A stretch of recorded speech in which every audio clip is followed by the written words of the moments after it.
오늘은 중대재해특별법에 준한 원자력 안전을 위한 법적 조치 강화 필요성에 대해서 같이 논의하는 시간을 갖도록 하겠습니다. 지난번에 말씀드렸듯이 수명 연장을 위한 윤석열 정부에서 상당한 노력들이 진행되고 있죠. 그래서 설계 수명 만료일 2 내지 5년 전에 계속운전을 신청해서 지금 2030년까지 10기의 원전에 대해서 수명 연장을 추진하고 있습니다. 대규모로 진행한다고 봐야 됩니다. 한꺼번에 건설이 이루어졌듯이 수명 연장도 한꺼번에 이루어지는데, 과연 문재인 정부에서 5년 동안 수명 연장 안 하겠다 그랬기 때문에 사실상 그동안의 수명 연장을 위한 준비 작업이 거의 없다가 어느 순간 수명 연장을 하겠다, 10기가 한꺼번에 벌어지는 상황에서 상당히 안전에 대한 우려가 좀 되는 상황으로 그냥 진행되는 거 아니냐 하는 그런 우려를 가지고 있습니다. 그래서 개통, 구조물, 기기, 최신 운전 경험 및 연구 결과를 이용한 기술 기준을 활용하고 방사선 환경 영향 평가에 대해서 최신 기술 기준을 활용해서 이 주기적 안전성 평가에 이런 내용들이 포함됩니다. 그래서 이런 내용들을 포함한 주기적 안전성 평가 보고서가 제출하게 돼 있고, 또 거기에는 가장 중요한 방사선 환경 영향 평가가 있고, 그 다음에 경련열화, 실제 개통, 안전 성능에 관한 사항, 그 다음에 기기 검증, 이런 것들이 종합적인 평가가 이루어져서 넘어가야 되는 그런 거죠. 근데 이제 많은 얘기를 들어보셨을 겁니다. 수명 연장에는 최신 기술 기준을 적용해야 되지 않느냐. 그건 간단합니다. 초기에 1977년판을 적용해서 40년 전에, 30년 전, 40년 전에 이 원전을 설계를 해서 현재 2020년판을 적용해서 수명이 2020년에 수명이 종료가 됐다. 이렇게 할 때 이제 앞으로 20년간 또는 10년간 이렇게 수명 연장이 된다 그러면 계속 운전이 종료되는 10년 동안 이 최신 기술 기준을 이 당시에 적용을 해서 과거와 현재 규정들이 어떤 차이가 있는지를 분석을 해서 발전소 전체 시스템에 어떤 적용을 했을 때 개선을 하고 교체를 하고 또는 정비를 해야 될 것인지 발전소 전체 시스템에서 체계적으로 평가하는 과정이 최신 기술 기준 적용입니다. 그러면 우리나라 원전은 최신 기술 기준을 어떻게 적용하느냐, 그냥 현 상태 평가 정도 수준으로 하고 있지 실질적으로 최신 기술 기준을 적용하고 있지 않다. 무슨 말씀이냐, 이렇게 하려고 그러면 합체화 보고서라고 하는 갭 어널리시스 보고서가 있어야 된다는 겁니다. 이게 이제 어떤 측면에서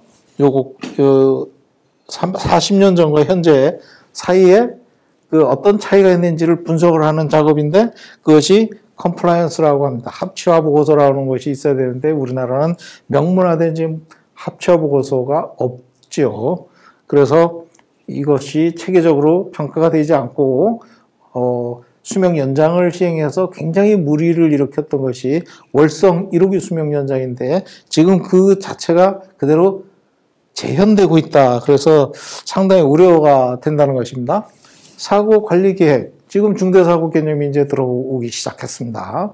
후쿠시마 원전 사고 이후에 이런 중대사고를 반영해서 보고서를 작성을 하는데, 이게 설계 기준 사고는 지금까지 해왔지만 설계 기준을 초과한 사고, 설계 기준을 초과한 사고에서 이런 방사선 비상계획서, 재난대응 매뉴얼 이런 것들을 사고관리계획에 포함하게 되어 있습니다. 그래서 다중고장사고 분석, 자연재해평가, 항공기 충돌, 결정론적 중대사고 분석 이런 것들이 포함돼서 이제 평가를 하게 되는 것입니다. 사고관리계획서의 개발 범위는 이 정도다. 어떤 사고관리의 개요, 전략, 이행, 그 다음에 능력의 평가, 사고가 일어났을 때 어떻게 관리할 수 있는 능력이 있느냐는 것을 평가한다는 거고, 비상절차에서 기술적 근거, 검증 방법에 관한 설명, 그다음에 극한 재해 완화 지침, 그다음 비상 중대사고 그 관리 지침이죠. 그래서 작성에 대한 설명서, 관리 사고에 대한 교육 훈련 이런 것들이 사고 관리 계획서에 들어가서 어떻게 운영이 되고 있는지 향후에 계획을 전체적으로 담아가지고 하게 돼 있는데 여기 보면 그러면 규제 요건은 어떤 것이냐? 거기에 보면 안전 목표라는 것이 있습니다. 안전 목표가 이제 CDF라고 코어 데미지 프리퀀시라고 하는데 이것이 어떤 거냐면 노심, 그러니까 핵연료가 녹는 그런 중대 사고가 일어날 수 있는 빈도, 만년에 한 번 일어난다 이렇게 보는 거죠. 대량 조기 방출 빈도 이것도 10-5승 이하, 세슘 137이 100TBq 방출될 수 있는 빈도는 어떻게 되냐? 10-6승 이하다. 이런 수치적으로 이것을 관리를 하고 규제를 하게 됩니다. 근데 중요한 것은 이건 누가 정했냐는 거죠. 그냥 미국에서 그냥 하니까 우린 따라간 거다. 자, 그럼 그것을 지역 주민이나 시민사회에 공개를 하고 설명을 했느냐. 그리고 양해를 구하고 시민들과 함께 이거에 대해서 관리 목표를 정했을 때 누가 동의를 했냐는 거죠. 여기에 시민이 빠져 있다는 거예요. 즉 이런 기준들은 사업자와 규제자 둘이서 결정을 한 것입니다. 그래서 저는 이런 규제 행위는 상당히 문제가 있다. 왜? 시민과 소통이 전혀 없는 것이에요. 이거 우리나라 원자력계 가장 고질적인 문제입니다. 그러면 자연재해, 인위적 재해 이런 것들에 대해서 어떻게 해야 될 것이냐 하는 얘기들이 이제 나오죠. 그거는 자연재해, 그다음에 테러, 항공기 충돌 같은 거죠. 여기에서 발생되는 복합재해인데 현재 비행기가 와서 꽝 부딪히면 컨테인먼트 경납용기가 흔들리고 그에 따라서 안에 있는 원자로가 진동에 의해서 파괴가 일어나거나 깨지거나 그렇게 될 상황이 있다는 그런 얘기죠. 그러면 이런 사고들이 여러 가지 고려해야 되는 사고에 추가적으로 이런 항공기 충돌이나 이런 것들이 고려를 할 때 이것이 우리나라에서 일어날 확률이 어느 정도 되느냐 그거를 평가를 하는 거예요. 즉 항공기가 떨어질 확률이 얼마가 되는지 확률론적으로 평가를 해서 떨어질 확률이 10-7승이다 뭐 어느 정도 기준 이하에 들어간다 그러면 제외를 할 수 있는 겁니다. 즉 법적으로 추가적으로 고려해야 되는 사고는 PSA 확률론적 안전성 평가라는 PSA를 통해서 평가를 해서 필수적으로 고려하는 사고 유사 수준의 발생 가능성이 있다 하는 사고들만 고려를 하게 되는 겁니다. 실제로 항공기 충돌 같은 그런 중대 사고들이 우리나라에 발생할 가능성을 없게 해주는 방법론을 법에서 허용하고 있다. 이거는 아무리 공학적인 거라 하더라도 우리는 상식적으로 이거를 문제가 있다라고 볼 수가 있어요. 자, 보십시오.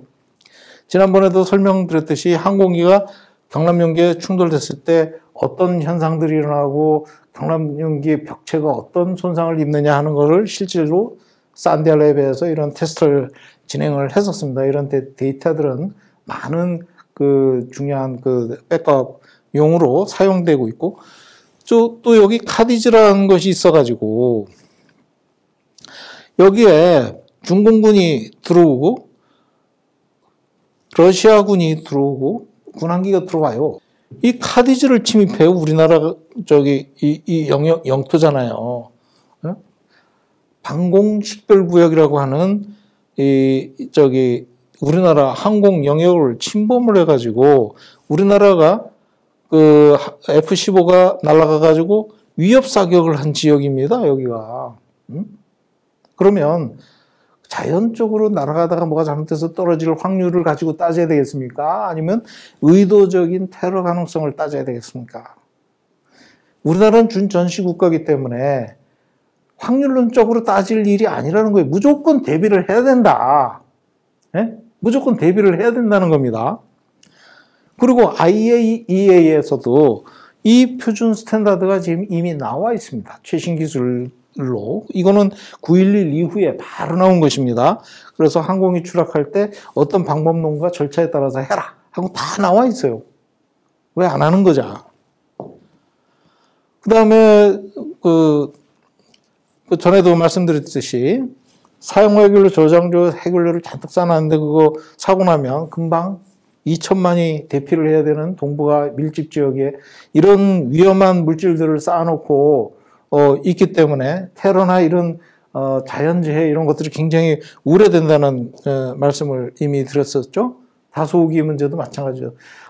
호기수가 많으면 많을수록 사고 위험도는 이렇게 높아지는 겁니다. 후쿠시마보다 우리나라는 인구 밀도도 높고 호기수도 많아서 40배 가까운 40배가 넘는 총량적인 잠재 리스크를 갖고 있다는 것을 이미 신문에 이미 보고가 된 내용입니다. 그리고 우리나라가 이렇게 대부분 단일 호기, 2개 호기, 3개 호기, 4개 호기 이렇게 돼 있지만 6개 호기 이상 있는 지역이 11개 지역인데 우리나라는 전부 다 해당이 된다는 것입니다.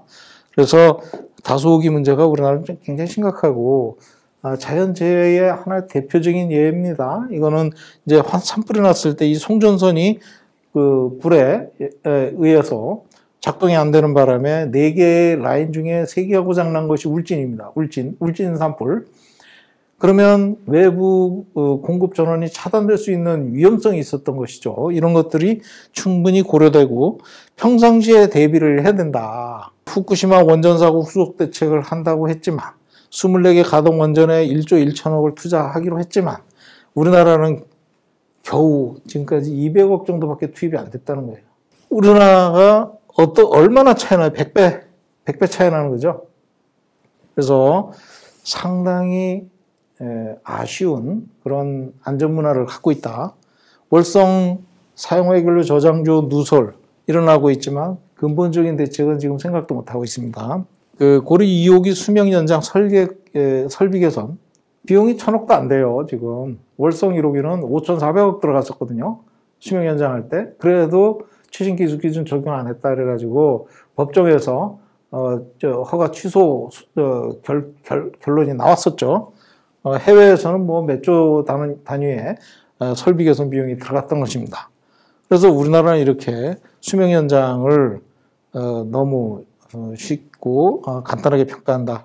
특히 현장의 안전 문화가 굉장히 중요한데 내진 평가, 화재 방어, 고에너지 배관, 파단, 확률론적 안전성 평가 뭐 이런 것들이 평가를 한다 그러면 한수원 직원들, 현장 운영 요원들은 이거는 원래 40년 안전하다라고 승인된 발전소이기 때문에 이런 거를 한다 하더라도 현장의 설비 개선들이 대폭 이루어지면 이런 일을 할 이유가 없다는 거예요. 그렇기 때문에 현장이 바뀌지가 않아요. 신한울 1호기 운영허가 시 항공기 추락 확률 그 위에 카디즈를 침범해서 비행기 군용기가 날아다니는데 추락 확률 없다. 왜? 공학적으로 확률론적 안전성 평가 결과 없다. 그렇기 때문에 괜찮다. 확률론적 안전성 평가는 상당히 주관적인 의지가 반영될 수도 있는 방법론이기 때문에 결정론적으로는 따질 수가 없는 그런 것들에 대해서 참고용으로 하는 것이지 그걸 근거로 떨어질 확률이 없다. 이렇게 판단하는 건 무리가 많다. 그래서 현장에 이제 어떤 개선 사항이 발생되면 수명 연장을 시켜주면 그때 가서 이거를 고치겠다. 이런 얘기도 하거든요. 그러면 그것이 지금처럼 수명 연장 계획 없다가 고리 2호기처럼 갑자기 수명 연장을 시켜주면 그것들은 어떻게 될까요? 그냥 남아있는 겁니다. 안 바뀌고. 그 대신에 수명 연장 시켜준다니까 필수 또는 아주 고장을 일으키는 몇 가지 기기들 교체하고 1,000억 이하로 그냥 끝내버리는 그런 일이고 중대사고 나면 우리나라는 끝장이잖아요. 그러니까 그런 사고가 안 난다. 날 수가 없지 않느냐. 나면 우리나라는 끝장인데 어떡할 거야.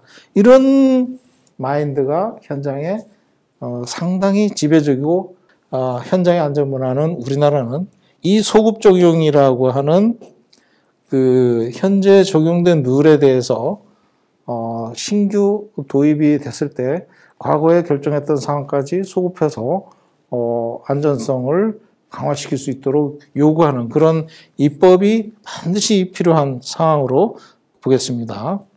수명 연장 관점에서 우리가 지금 제일 우려하고 있는 것은 테러에 대한 물리적 방어, 그 다음에 현실성에 있는 후쿠시마 후속 대책, 다소기 문제, 그 다음에 방사능 방제, 비상대응 이런 것들이 굉장히 중요하다.